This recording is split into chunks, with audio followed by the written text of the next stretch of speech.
Boy Abunda naging emotional sa lamay ni Chris Aquino, paalam kaibigan.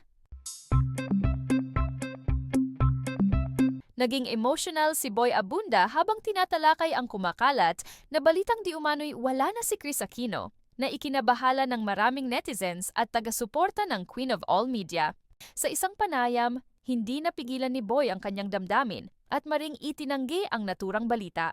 Ayon sa kanya, fake news ang kumakalat at labis itong nakakasakit hindi lamang para sa pamilya ni Chris, kundi pati sa mga taong nagmamahal sa kanya.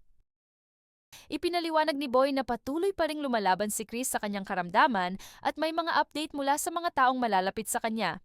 Aniya, mahalagang maging responsable ang publiko sa pagbabahagi ng impormasyon, lalo na kung sensitibo ang usapin. Dagdag pa niya, matagal na niyang kaibigan si Chris Aquino kaya personal sa kanya ang isyu.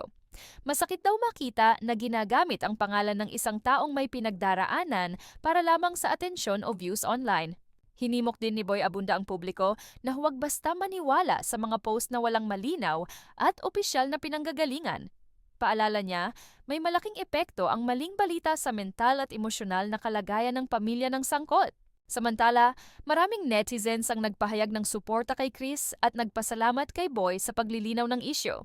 Marami rin ang nanawagan na itigil na ang pagpapakalat ng maling impormasyon. Sa huli, muling pinatunayan ni Boy Abunda ang kanyang malasakit bilang kaibigan at personalidad sa media, na sa gitna ng emosyon, pinili pa ring ipaglaban ang katotohanan at respeto para kay Chris Aquino. Dagdag pa ni Boy Abunda, nananawagan siya ng mas maingat at makataong paggamit ng social media.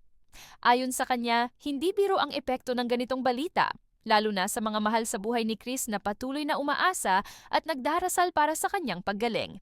May ilang taga-suporta rin ni Chris Aquino ang nagbahagi ng kanilang pagkadismaya sa mga taong nagpapakalat ng maling impormasyon.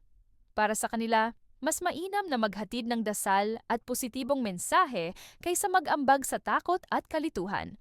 Sa ngayon, patuloy ang panawagan ng mga kaibigan at tagahanga ni Chris na igalang ang kanyang pinagdaraanan at hintayin lamang ang opisyal na pahayag mula sa kanyang pamilya. Umaasa ang marami na tuluyan nang tumigil ang fake news at manaig ang malasakit at katotohanan.